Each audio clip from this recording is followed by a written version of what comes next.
Bonjour et bienvenue à un autre épisode de Discussion Friday podcast en français. Aujourd'hui, c'est un petit peu différent. J'appelle ça plus comme une sorte de présentation d'urgence. Pourquoi? Je vais parler des feux en Amazonie. La forêt amazonienne est en train de brûler. 20% de notre air qui s'en va littéralement fumer. Qu'est-ce qu'on va faire? C'est probablement une des choses les plus tristes que j'ai vues depuis longtemps. Quand j'ai vu ça dans les nouvelles, j'étais presque aux larmes. Oui, moi, en larmes.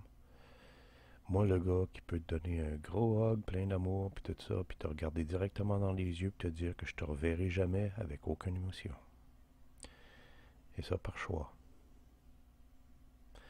Et j'étais presque en larmes à cause des arbres. Ouais. Après le choc initial, j'ai décidé de regarder un petit peu plus là-dedans. Ce que j'ai trouvé était satisfaisant et frustrant en même temps. Et voici pourquoi.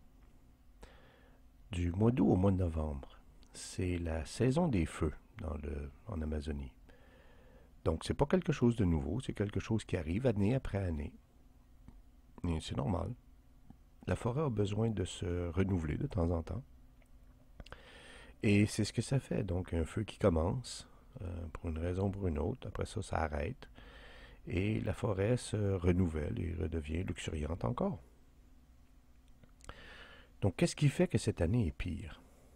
En fait, cette année, si on se fie aux informations de la NASA et de Global Fire Emission Database, ce qui se trouve à être un endroit où on prend les informations au sujet des feux de forêt, on nous dit que depuis les 15 dernières années, au Brésil, en Amazonie plus spécifiquement, ils sont en dessous de la normale.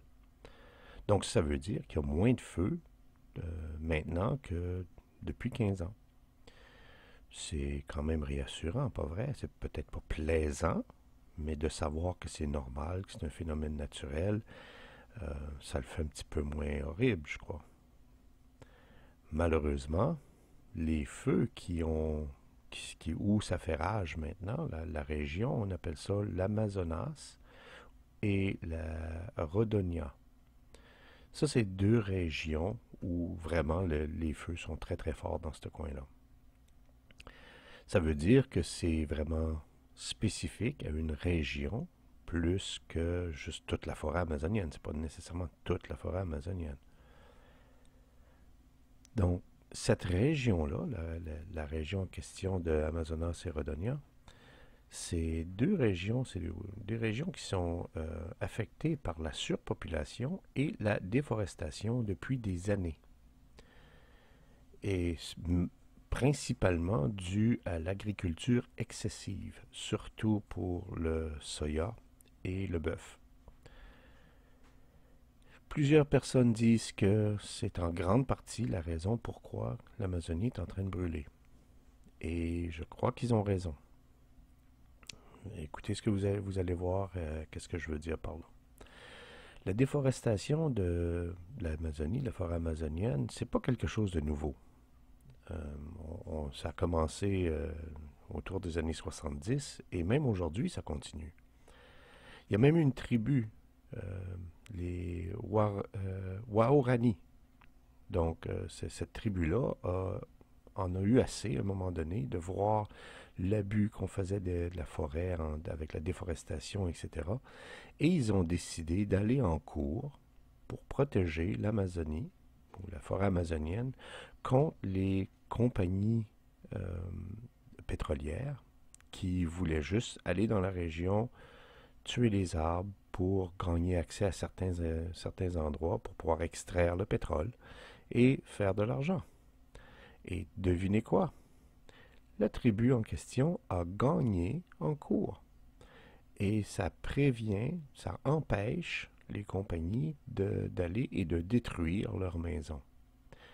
Ça, c'est arrivé en mai 2019, donc c'est très récent.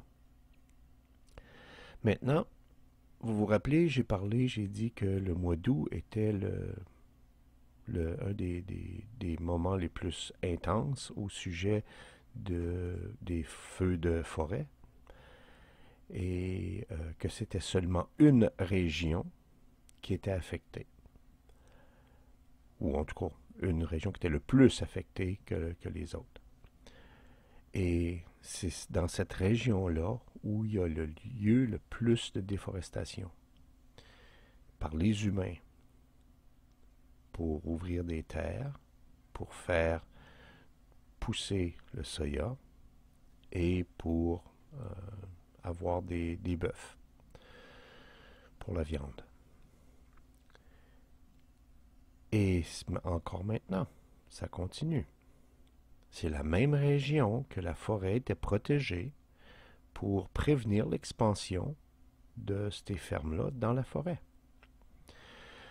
Je ne veux pas aller tout conspirateur, etc. là, sur cette histoire-là, mais si les feux n'ont pas été commencés volontairement, et j'ai aucune preuve que ça a été commencé volontairement, donc je ne peux pas vraiment dire que c'est le cas. Par contre, qu'est-ce que je peux dire?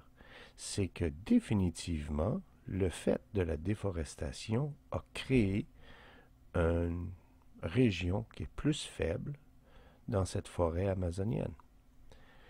Les arbres qui étaient là avant gardaient l'humidité. C'est une région qui est très humide, qui est connue pour être très humide. Donc, ça gardait l'humidité dans ce coin-là.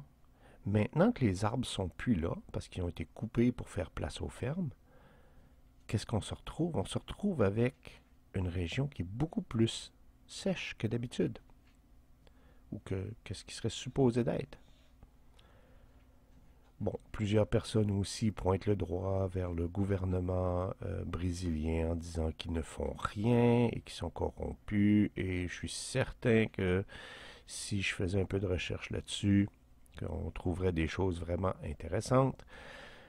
Mais j'ai fait aucune recherche là-dessus et je vais pas là maintenant. Tout ça pour dire, ce feu en Amazonie définitivement apporte une lumière sur quelque chose qui doit être absolument... on doit parler de ça absolument. Et non, ce n'est pas le réchauffement de la planète. Bon, le changement climatique, même chose. Comme il y a plusieurs personnes qui essayent de faire croire aux gens, ça, tu vois dans les nouvelles partout, on parle de réchauffement de la planète qui crée le feu en Amazonie. Pas nécessairement. En fait, on a de plus en plus de preuves irréfutables que c'est les abus que les humains font avec leur activité qui affectent un écosystème extrêmement fragile. La façon dont on fait notre pratique de ferme pour faire pousser les choses a un impact immense sur la planète. Regardez, c'est tellement direct devant nos yeux qu'il n'y a aucune raison pour laquelle on ne devrait pas voir ça. C'est évident, c'est comme, je dis souvent, c'est comme le nez dans ma face. Il n'y a pas de doute possible. Au même temps que la forêt amazonienne brûle, il y a environ le tiers de l'Afrique qui est en train de brûler. Pourquoi? Qu'est-ce qui arrive là? La même chose. Notre pratique de ferme. Comment est-ce qu'on fait nos récoltes? Et dans leur cas, dans le cas de l'Afrique, ils ont besoin absolument de certains éléments nutritifs pour mettre dans le sol. L'élément nutritif qu'ils ont besoin, c'est des cendres de bois. Pourquoi? Parce que ça contient tous les minéraux nécessaires qui sont dans le bois d'habitude. Donc on parle du potassium, le calcium, le magnésium, différents oxydes, etc. Ces éléments-là sont nécessaires à faire pousser les plantes. Le potassium, entre autres, est clé ici. Donc, comment est-ce qu'on peut trouver une bonne source de potassium à un prix moindre pour permettre à nos plantes de pousser un peu mieux? Eh oui, vous avez trouvé du bon vieux bois, ou en fait des cendres de bois, qui vient de forêts qui brûlent. C'est parfait pour ça. Si la forêt brûle, on prend ces cendres-là, puis on les met dans les champs, et c'est bon. Si c'est fait par la nature, ça doit être bon, pas vrai? Ça permet de faire repousser les jeunes arbres, et ça devient des arbres plus forts, hein? Plus jeunes, plus forts. Je veux pas nécessairement dire, par ça, je veux pas dire ou laisser croire qu'il n'y a pas de problème et qu'on peut laisser ça aller et qu'il n'y a rien à faire et qu'on fera rien puis qu'il faut l'ignorer. Au contraire. Malheureusement, ce que j'ai trouvé est beaucoup plus frustrant que ça. Au moment de faire ceci, le podcast ici, on peut prouver, hors de tout doute, que les feux sont causés par les humains. Les humains, comme moi, qui mangent le soya. Les humains, peut-être comme vous, qui mangez du bœuf. Les humains qui mangent quelque chose pour rester vivants. Vous voyez ma frustration? Les fermiers sont en train d'agrandir leur terre pour faire leur travail, qui est de nous nourrir, en prenant de l'espace qui appartient aux poumons de la terre. Tout ça pour nous nourrir. Faire un peu d'argent pour qu'eux autres aussi puissent vivre. Vous comprenez comment ça peut être fâchant, frustrant? Et on se sent définitivement inutile. Les gens veulent faire de l'argent pour nous nourrir. On a besoin de se nourrir. Et pour ça, les fermiers dans ce coin-là n'hésitent pas à détruire la forêt qui nous donne l'air qu'on a aussi besoin pour vivre. Et de cette façon-là, on voit maintenant quelque chose qu'on n'a jamais vraiment fait attention. Ce feu-là nous donne une différente perspective de qu'est-ce qui se passe. On ne peut plus maintenant blâmer le changement climatique. Regarde, c'est simple. Si je brûle ma tranche de pain, c'est pas à cause du changement climatique. C'est moi. C'est moi qui n'ai pas fait attention au grille-pain. C'est moi, oui, moi, qui ai laissé ma tranche de pain dans le grille-pain trop longtemps et que ça a brûlé. Ça n'a rien à voir avec le changement climatique. Pourquoi est-ce qu'on est si stupide que d'accepter l'idée que c'est toujours à l'extérieur, on ne peut pas rien faire? Pourquoi est-ce qu'on doit toujours prétendre que ce n'est pas de notre faute? Parce que on choisit de juste manger sans regarder d'où est-ce que ça vient, comment est-ce que c'est poussé, comment est-ce qu'ils font pour élever ou peu importe, pour avoir un impact minimal sur l'environnement. Pourquoi est-ce qu'on prétend toujours que c'est quelque sorte de monstre à l'extérieur qu'on appelle le changement climatique? Pourquoi est-ce qu'on refuse de voir que l'huile de palme vient de palmier et que c'est la maison de certaines créatures?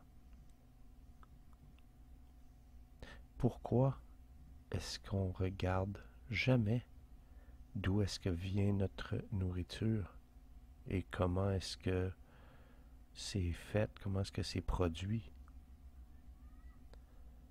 On est-tu aussi paresseux que ça? Au point qu'on peut même en mourir? La paresse a une limite.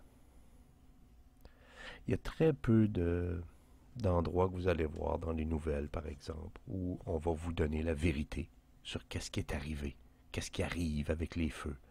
On va vous dire des faits au sujet de qu'est-ce qui se passe maintenant. C'est horrible assez pour ça.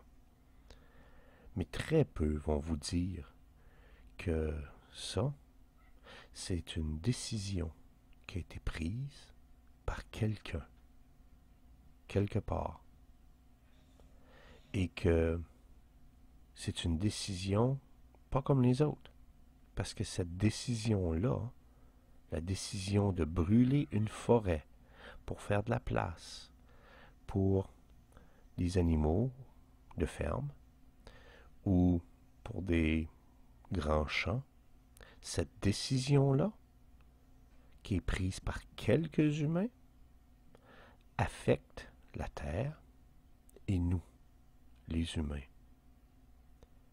On est tous affectés par ça. Il y a certains qui ont des larmes de voir le désastre qui arrive,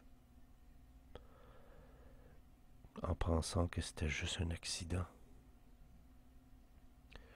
juste un trou dans le chemin, une étincelle qui n'était pas supposée d'arriver.